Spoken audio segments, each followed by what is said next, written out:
Hello, everyone. We're Easy Allies. Michael Huber here. Just got back from Gamescom. Yes. We're going to talk about all of that, like what the experience was like, all that good stuff on the podcast. Yeah. But We're down to business right now. right now, just like when we do E3, just like when we do Summer Game Fest, we got a ton of games that you guys saw on the floor. Yeah. Like, I think we have like we've already put up a couple of things. We put up a Monster Hunter preview, and we put up one when they had like a bunch of stuff like Stalker 2 and Reanimal and a bunch of stuff. Go check that stuff out. But we got a couple more. Like, we got to shoot these in batches because there's so many. There's like 50 more to go. So we're gonna do like about 9 right now. We got to batch it. We've got one that I can't talk about. We can't talk about until Thursday, so that'll go on the podcast. Couple other things we got to shoot after the podcast. Unfortunately, Isla and Sophia got the con flu, so they've got a bunch of stuff that talk about amongst themselves. Bunch of games. Once they start feeling better, we'll get those things shot with them. Absolutely. But yeah, we got some good stuff today. Quick rundown before we get into them. Run it down. We got Crimson Desert. We got Crown Gambit. Orcs Must Die Deathtrap. The Spirit of the Samurai. Revenge of the Savage Planet, which was just announced at Gamescom. Oh, we got an error. I forgot to tell you. What's up? I believe I missed that. That was the one appointment I missed. The Samurai one. Oh, you missed the Samurai Yes, one. I missed it. Okay. There was just one miss. That was the miss. I'm sorry. Okay. Yes. Forgot to tell you. I kept meaning to tell you. There's 50 games here. I'm sorry. Yes, that was the one. No, it happens. Yep. Stuff happens. Yep. You didn't have too much stuff that was bunched up either, but there were a couple of them. Halls, there is confusion. Yes. Okay. So I missed that one, unfortunately. Yes. Bummed. Dying Light, The Beast, Spine, Atomic Picnic, which is actually like the team is like one of our patrons heading up that team. Yes. And Eternal Strands. So Huber, while I move this out of the way, tell us about Crimson Desert. Actually, first, before you start talking, they sent me this follow-up, which I find fascinating.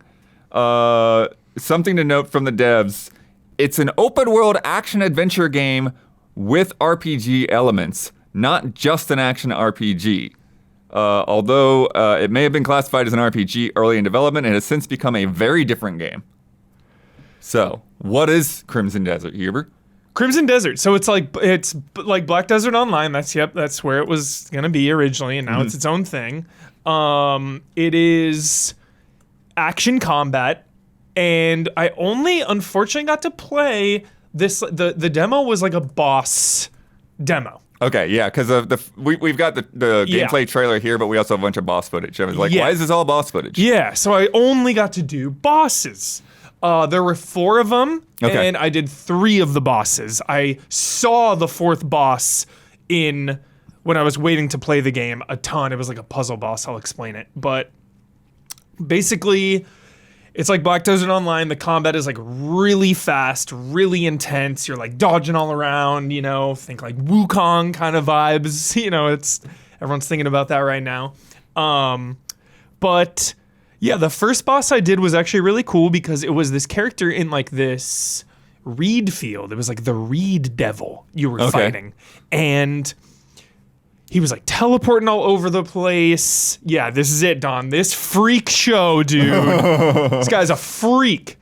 He was like zipping all over the place. Oh yeah, little zigzags. Yeah, and it took me a while to I was dying. What a guy to start on. I know, just like insane. Where are you? Truly insane. Really throwing us into the fire here. I definitely died a bunch, and because it's a Gamescom demo, it was just like respawn. Everything's fine. I actually asked about that, and they were like, yeah, we're not sure what we're gonna do in the final build with dying and stuff like that. I was like, oh, is this like unlimited lives because of the demo? They were like, we're not really sure yet. I was like, interesting. But it took me a few times to realize that I really needed to see how this guy was attacking. He would keep doing this like fall back, charge up the blade, do a bunch of attacks close to him. So it was all about positioning. You really needed to position yourself like right outside of his range to then punish him as soon as he attacks. And then phase 2 was like kind of puzzly. There were these, statues all around that you had to destroy to make him vulnerable again. And it was just Oh, okay, yeah, we're getting to that. yeah, What right here. Scarecrow's going on. Yeah, it was intense. Dude, the one thing I'm seeing here, which it's The probably, visuals are crazy. Yeah, but what I'm saying is like there's so much going on with like particles and blur and stuff. It's like anybody watching this on YouTube after the fact or even on Twitch right now is probably just getting it's like a cluttered mess. Yeah. But yeah, it looks like there's a lot of fine detail. Yeah. There was like a little prologue before too, where you were kind of like helping your compatriots and they were getting slaughtered by this rival like Viking-esque style group. There's a lot of this choreography where people are like close up, swinging, dodging. It's like nonstop dodge, attack. Do you have control in that, or No. But there's so much of that in the cutscenes. It's like out of control. It's like okay, all right. It's wild because like this is their footage and this guy is struggling. It's nuts.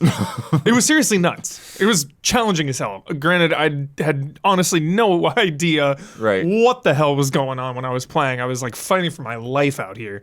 I did rely on the heavy attack though. I would just like charge up this attack. You would get some like iframe action, poise. You would get like extra poise so they couldn't stun you. And then you just unleash and it would do a ton of damage. Also, there's like wrestling moves. You can straight up RKO someone in this game. It's nuts. Yo, what? Yeah. So that was the first one. Yeah. And the next one was this big Viking dude with like a shield and a sword. Is that the snow fort one? Yes. Okay. He was crazy. You roll up to him and he's talking about freaking no one is worthy of this treasure hoard other than me. He's Stag Lord. Okay. Yeah, this guy's a freak. Same kind of thing. Just like get your attacks down, get your dodges down. It's all about positioning, knowing when to attack. Yeah, I just saw a shield light up for a second too. Yeah. I definitely did not understand just like the finer intricacies of combat, so it was a little tough to be thrown in. Yeah. Right into these boss fights. But basically for him too, I would just like really rely on that heavy charge attack. He'd be running at me and I would just like bam, bam. It's like a 2-hit combo. Yeah. And the way that like again, like you're talking about like the wrestling moves, like the way he even just grabbed the character right there. Yeah. And just slams you into the ground. Like totally. It's pretty Boom, cool. choke slam. Yeah. Yeah. So yeah. Really, really cool. And then the third one was like this big abominable snowman raging beast. Okay. This one was sick because you roll up to this one and you find these people and they're all freaking out. And then this beast comes and he's hurling rocks everywhere. He traps you in. Like I'm pretty sure there's some like dense fog, snow here. Yep, here it is, Don. I thought of you always. Blizzard. Yeah, this one was pretty crazy. You know what it reminds? It reminds me of the dumb rabbit in Monty Python with the cave and everything. Yes.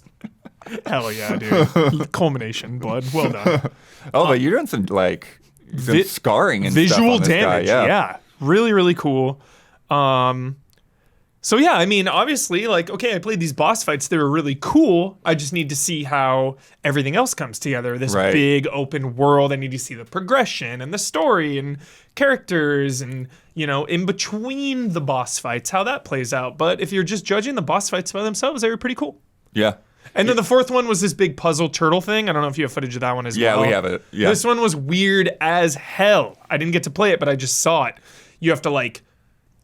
It's this big, like, corrupted turtle with rocks, and you have to, like, destroy the rocks on its back and then attack the weak points, and then it'll, like, throw you off, and you kind of have to, like, hover around and land on certain spots. It was definitely puzzle-focused and looked a lot different than the other more, fast-paced. Yeah, because, like, the first two, they're like dudes, essentially. Then you got the big... Then you got the big couple horn big beasts. Yeah, yeah. Maybe Don didn't have it ready, but it's all right. Yeah. It's all right. So that was Crimson Desert, yeah. Yeah. Just obviously, from what we saw in the gameplay trailer, there's a lot more to this game. Yeah. A lot more exploration and things to take advantage of and all that. Yeah. So. Want to see, a big open world RPG. What do we love in our big open world RPGs? Like, collecting things, leveling up things, exploring and finding things. It's an action adventure with RPG elements. Exactly. So let's see how all that ends up shaking out at the end. Yeah, for sure. Crown Gambit. Yeah. Dude. Yeah. So tell me about this. This is like kind of is it a card game or what's going on here? Dude. Immediately invested in this game. Holy shit. Hold on, let me get my Got some two notes. Pulling up the notes. My two notes are intense choices. Okay. And card mechanics seem deep. Yes. Nice. So got thrown into this one. You are on this clandestine mission. There's no VO, which I kind of like. It's just really nice music. Really nice music. And it just allows you to get really immersed. You know, the music is playing and you're reading these things. But the story seemed really cool out of the gate. You're on this clandestine mission with like the king and his son. And I forget the name of the group you are, but there's like 3 of you and you're guarding the king. Okay. And there's definitely some like political machinations here, you know, some conspiracy, some assassinations. Like that is the theme of this game, you know. Like I don't think it's a spoiler to say right in the beginning of this game, there's like some hardcore, you know, killing and clearing your name type of setup going on. Got it. Not a spoiler. Very, very beginning. Witcher 2 style, yeah. Yes, Blood. Yes. But half of the game is, you know, chatting and doing these dialogue choices. Like you can. Okay. Yeah. So there's actually like interaction going on. There's interactions. There's choices that can dramatically affect the outcome of this game. They were like, yo, we're really proud of that. Like what you choose really can change what's going on. It's like, do you want to, you know, you're getting a bad feeling in the house. Do you want to stay in the house or do you want to go explore outside? Okay, you go outside. People are like, what the hell are you doing here? You know, you can escalate the situation. All of a sudden you're fighting townspeople, or you can de-escalate and they walk away. So really intense choices like that. And then of course the main mechanics are the cards. Yeah, and it looks like there's different layouts and backdrops and stuff for like the setting you're in. Yeah. There's even boss fights. There's like a boss fight card, and you know, it was a boss encounter, and they had like different movesets, and they were really, really powerful. You have your 3 characters, and they each have a certain amount of actions depending on the character it is. They have different strengths. You know, one of them was a healer that could heal the other cards. One of them was just like really fast. They had an extra action. The other one was kind of a tank. And basically you have your character and you can move for an action or just attack next to you or whatever. But then you also have your cards each turn, and those redraw each turn. You'll get some cards for each character, and it'll be like, here's a free action. You can, you know, buff a character for free. It doesn't cost an action. But then other cards will be like, you can attack someone 3 spaces away. It'll do armor damage instead of health damage. You could poison someone. Always love a good poison. Yeah, so you can like move and attack directly, or you can use these cards that have different abilities. And then you have your 3 characters that each have all of that, and then it's their turn, and then your turn, and that's pretty much what I played.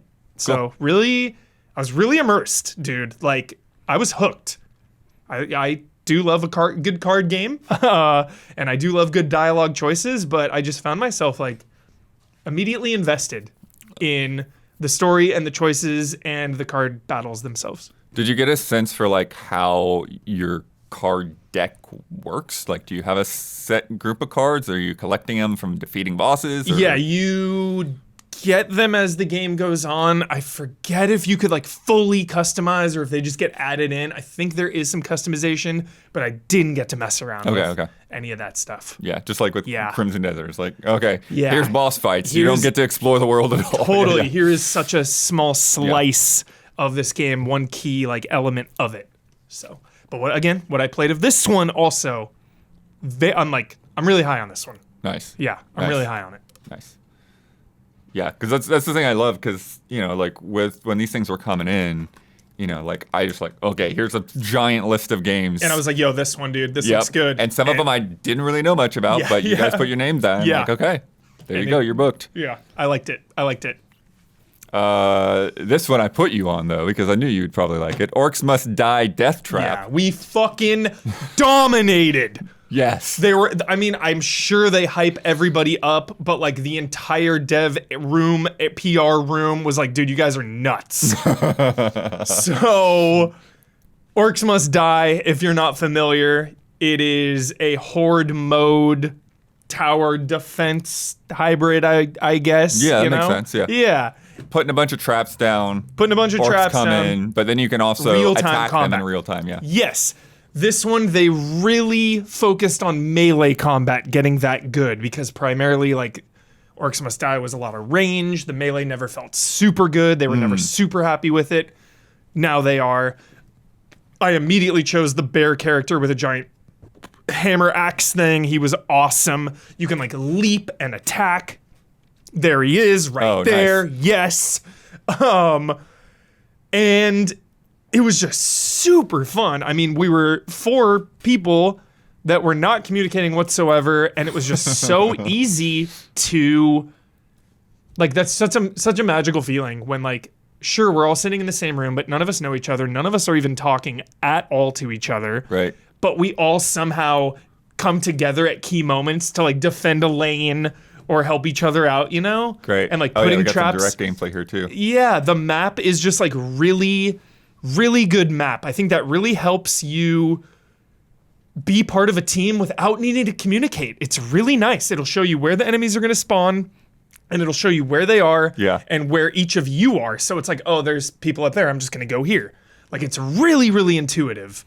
And that looks like snapping the traps down is really quick. It's super quick. It's super satisfying. I was rocking the flame traps, putting them on the wall. Orcs would run by, just catch fire. There were boss enemies that would come in that were a little more intense. But we were dominating, they were saying, because one, we just kept like clearing rounds fast.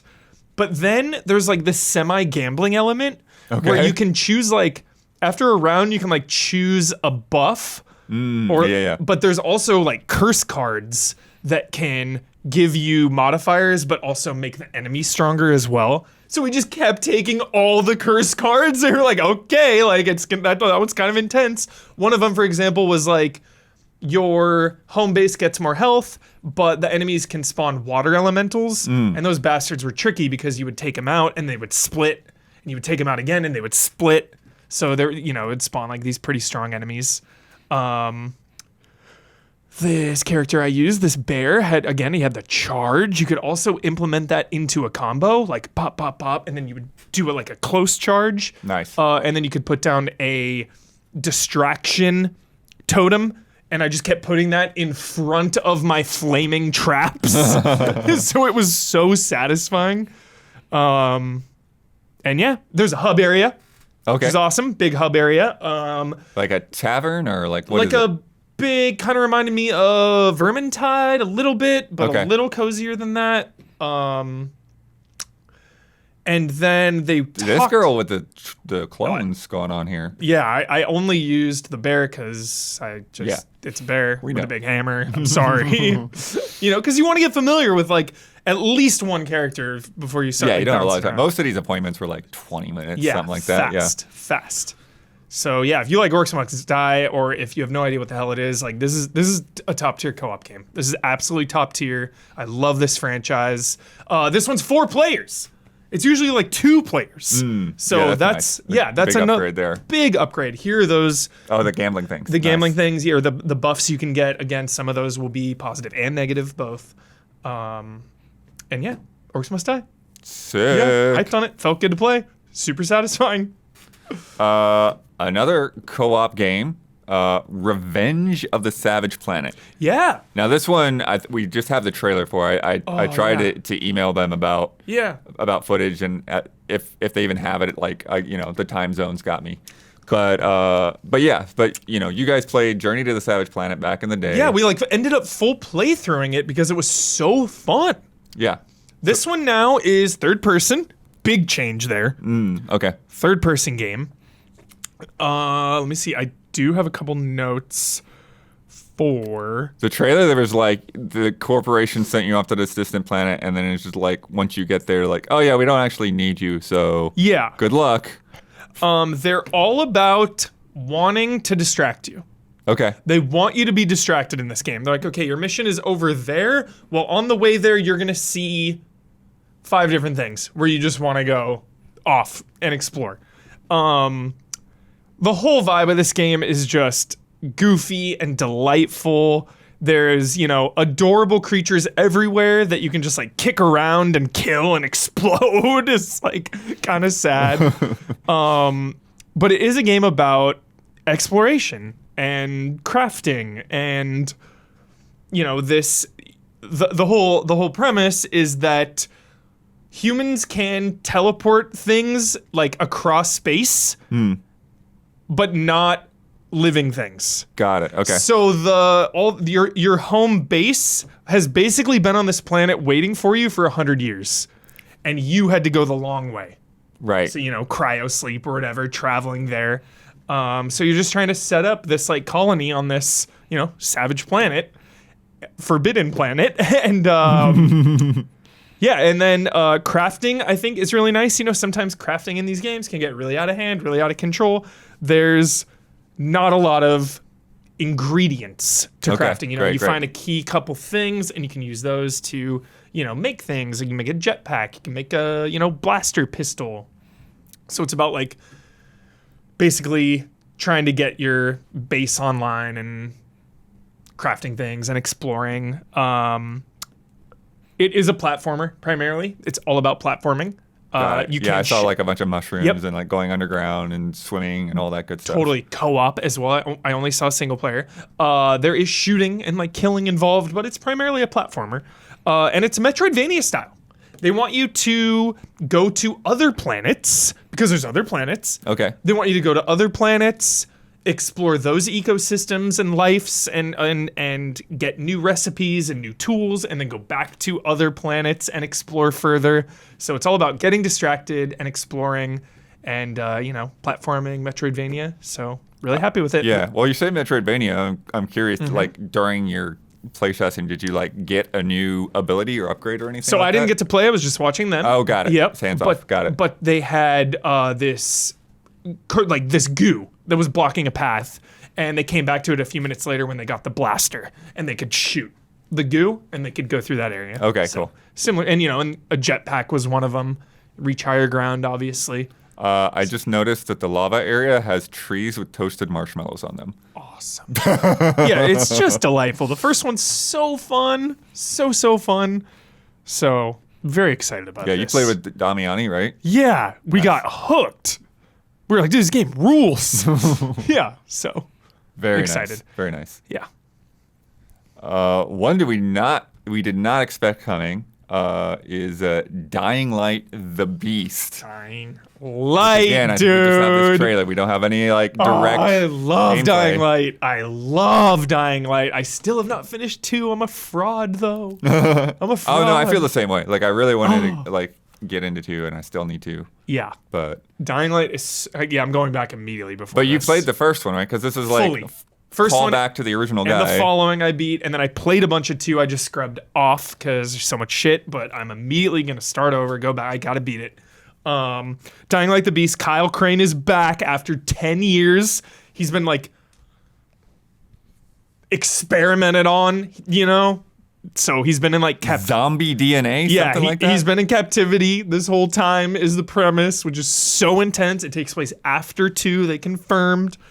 There's a whole new area, and remember, Dying Light 1 had the following DLC, right?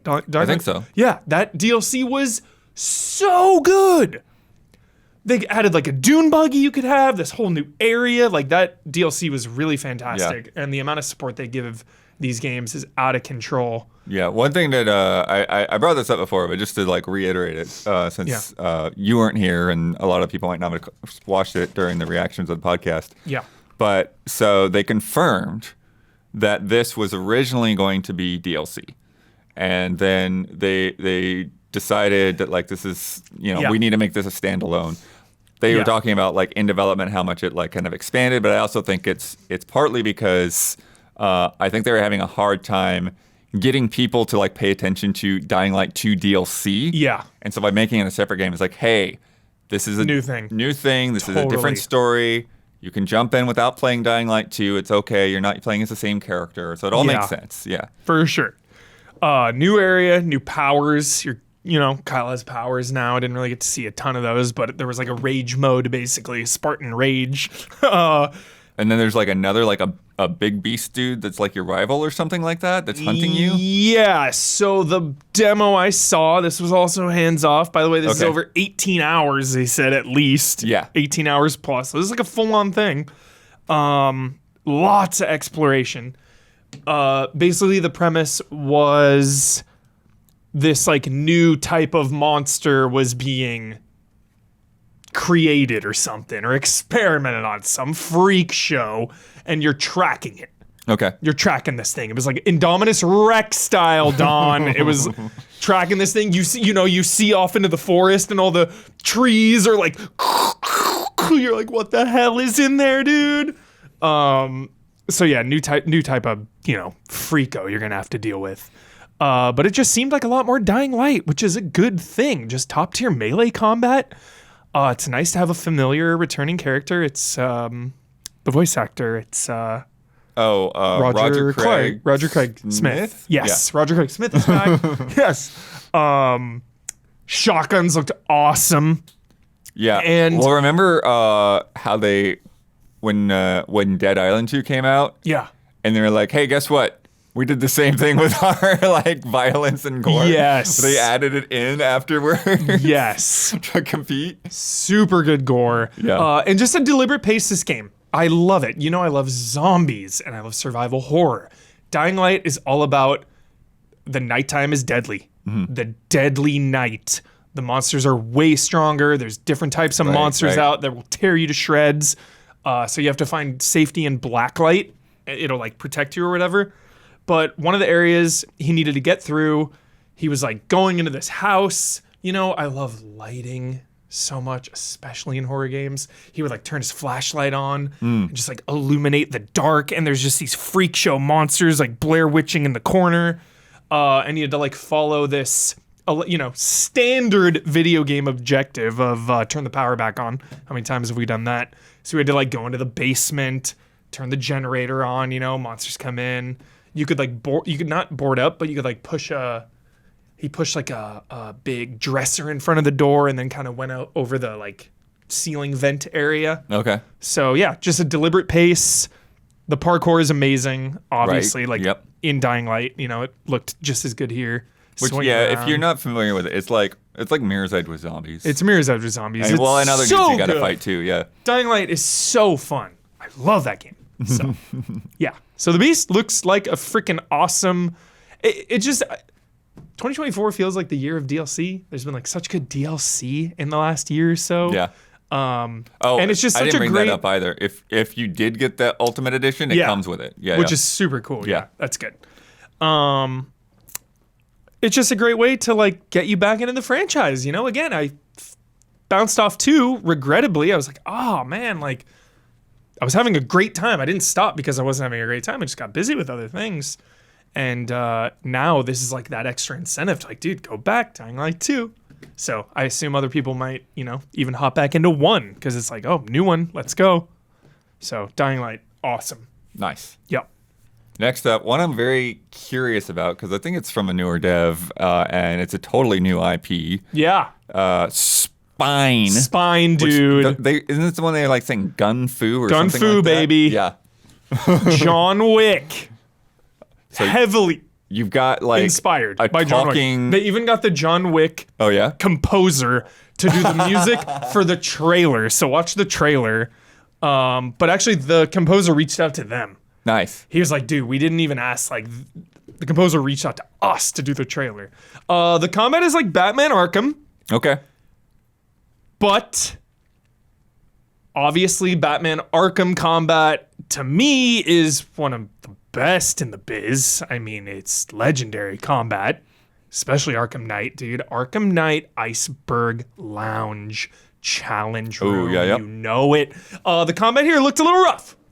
Yeah. Ironing out the kinks, again, this is a way smaller game than a freaking Batman Arkham game, obviously, expectations in check, but Also very early. very early. But the premise is so cool. It's like you have these, you have the pistols, it's like unlimited ammo, but when you like go in for the melee kills, you just like Batman, you get enough hits, then you can do a takedown, and that'll give you like health back. So it does encourage you to kind of like get in there, do some melees. The fish shot just reminds me of Sleeping Dogs as well. Totally. The premise is you're trying to like rescue your brother. You have a spray paint mechanic. I guess she's like kind of a spray painter type character. Yeah, I saw that where there's a point where like she went onto like the guy's mech and sprayed over the glass. Yeah, there's a move where you can like spray around you, it kind of like stuns some enemies. The spine on your back is like this experimental, cyberpunk style tech where it has a mind of its own. It's like the spine is like a person. It's like your Navi, basically. Yeah, and you don't trust each other at first, and obviously as the game goes on, there's gonna be, uneasy alliance, then you're gonna be like best buds, obviously. But it like, makes you obviously a way better fighter. Yeah. There's like mini did boss. you get to play this one, or is this was hands off? No, this is also hands off. Oh gosh. Okay. Hands off. Okay. The mini bosses, this little mini boss character came in with a shotgun. Then the character picked up the shotgun and it was like pretty freaking destructive. It looked really good. Nice. The shotgun looked good to me. I was happy. But yeah, it looks a little rough right now, for sure. I'm not gonna sugarcoat it. It looks a little rough around the edges, but my kind of game. My kind of premise. So if you're like into what you're seeing here, there's also this boss character that was nuts, like zipping all around, disappearing. Also has like spine technology. Yeah. Give me Psycho Mantis vibes. Vibes, Matrix lobby vibes. The destruction of the pillars, they were coming apart. Matrix lobby. And vibes. I think that's exactly why it's looking a little rough right now. Because they're trying to get all this destructibility and interaction with the environment, like. Getting the performance on that down and figuring out like how much they can push it is definitely going to be a thing to figure out. Yep. So it's got more time. Give it some more time. Fingers crossed for it because I love the premise and I love the vision. I love the vibe of it. So nice. We'll see how it goes. Very cool. Yeah.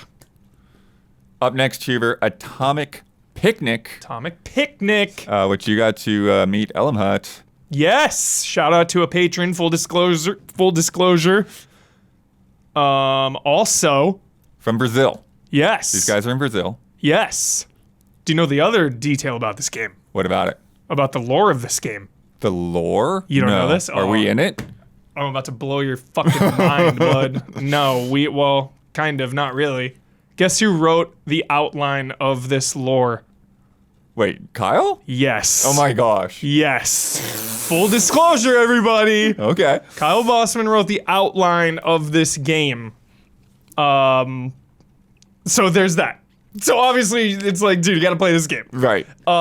Dude, Atomic Picnics, this was also hands off. God, so much hands off. We played so much stuff. I know. But yeah, just the nature of putting these things in a list. Yeah. Yes. This looked so cool because it's a roguelike. So, okay. yeah. Yeah, I see all the little things popping up. Yep. I love the art of these curios too.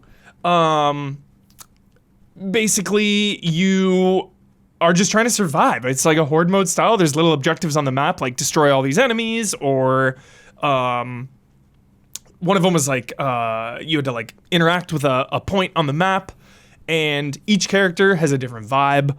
Let me see what else I wrote down. There's day levels. You go through the levels in the daytime, and then there's the levels in the nighttime. Those are different kind of vibe, different energy. Everyone levels up individually. You have multiple characters to, invest in. 4-player co-op, this game.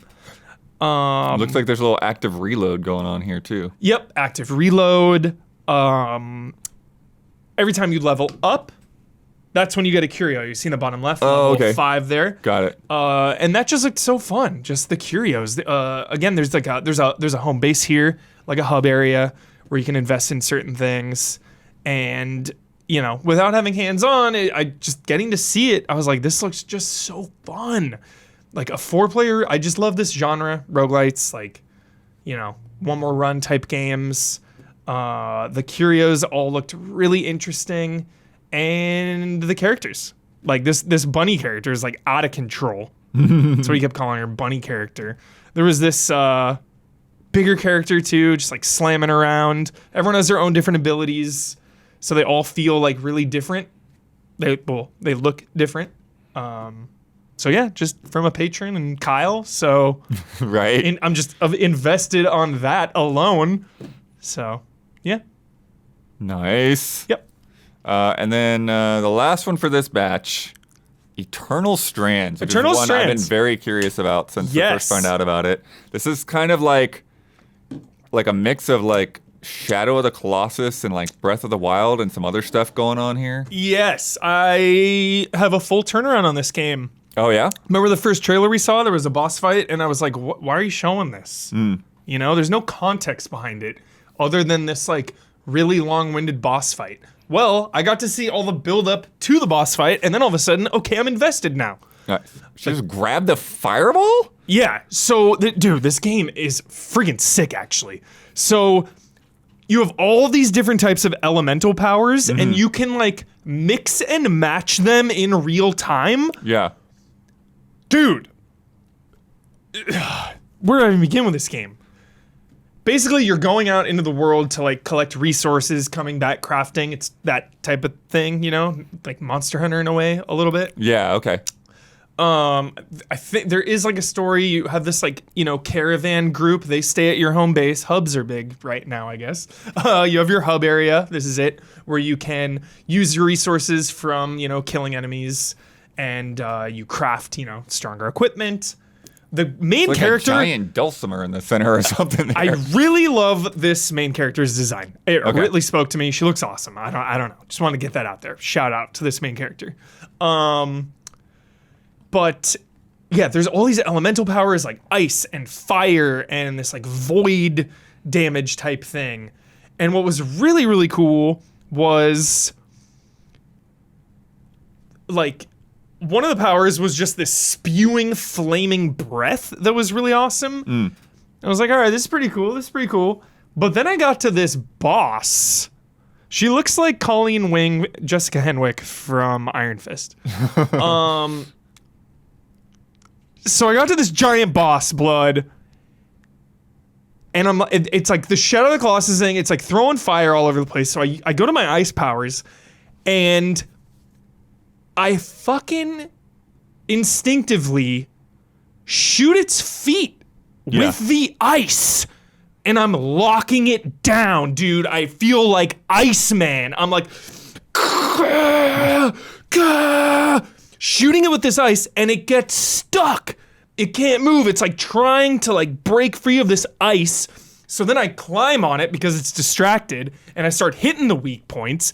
It falls down. I'm beating it up. It starts summoning other fire elementals. I'm spraying ice everywhere. It was awesome. Nice. And then it drops rare resources. I'm like, okay, sweet. Then that's the loop there. You go back, you make more epic shit. And yeah, it was crazy, dude. And there was this like, it's not like fully open world, but it was like a big area. Right. Found some, secret treasure chests in an area. I remember some resources. The earlier previews and stuff, they were talking about like different environments will go through like seasonal changes or something along like that. Like if you fight the fire thing when it's dry, you're gonna have a harder time. Crazy. Because it's gonna light everything around you on fire more That's easily. crazy. But yeah, I just saw like this big grassy, like rocky area. And I was impressed with it. I had hands on this. Like I was just saying about the ice and everything. So yeah, it was cool. I used like a really big sword that was kind of slow, and then you have like a sword and shield, and then a bow. You can switch, freely between them. Even these like standard enemies seem like they're a little rough sometimes. Yeah, and I was like, Dude has scissors. I know. I was like, Attacks you with scissors. yeah, clock tower over here. And I was like, yeah, it was just so, I even said, I was like, yeah, you guys showed like the boss fight demo, and it was like so out of context. It was like weird. And he was like, I know. Even they were like, yeah. but with all the context, Yeah, so this is one of the bosses on this was the screen now. character I Yeah, fought. Okay. But it was in an entirely different location Right. too. Yeah, but that's the thing they said. Yeah. Like, unlike Shadow of the Colossus, like these guys will wander around a lot more in the environment. So Yeah. you But this is crazy. Picking where to fight them is part of the strategy. Yeah, see, this character is picking up all this debris. It's shooting fire, and they're grabbing the fire in midair and shooting it back. That's awesome. And then, like I said, I froze it in place. So there's multiple ways to like go about killing these enemies. Okay, and there's the little ads you were talking about. Yeah. So just a fun time. And the gameplay, it's all about that gameplay loop. Like, Yeah. go out, There's climbing. hunt, kill, come back, craft. Very Shadow of the Colossus yeah. / Dragon's Dogma with the climbing. Yep. So. And it does look like you have stamina, like you can only hang on for so long. Yep. And the magic meter too. You burn that stuff, and then you got to attack, get a little more, comes back a little faster. But yeah, I kept like running out of ice. I was like, come back, ice, come back. Yeah. So. Oh, wow. Super cool. Sick. Yeah. Yeah. No, that's great because like I said, like I was kind of into it from the start, and then like you made me a little bit more skeptical, and now Yeah, it's I was like, come back around. Yeah. Oh, there's a weak point on top and yeah. Yeah. Sick. Yeah, it was cool. It was really cool. Cool. And it felt good to play. Yeah. Well, that's very important. Yep. Yeah. Very, especially when you've got so much stuff to kind of worry about. Very, very nice. Yep. So that's gonna do it for today. For right now. There's more. But we've got more to come. We've got a lot more to come. Like I said, you got to talk about Starship Troopers and Slitterhead and a bunch of other stuff with Isla, and Some other good ones. yeah, some other good ones. Oh, first Berserker Kazan that she played. Yes. Yeah, so good stuff there. Dune Awakening, lots more to come. Also, go to that Gamescom playlist. Check out everything else we put up. Check out the Huber Hype / Easy Update combo video from the Yes. show floor. Check it out. Opening up those arcade machines, Don. Yeah. Epic. There's a lot there. So epic. And also, if you've enjoyed this, enjoy all that preview coverage, check out our podcast every week and check out patreon.com / easy allies. We are funded by our viewers. So go over there, pitch in $5 a month for us to keep doing this kind of stuff. And look out for more previews because they're coming. We'll see you soon.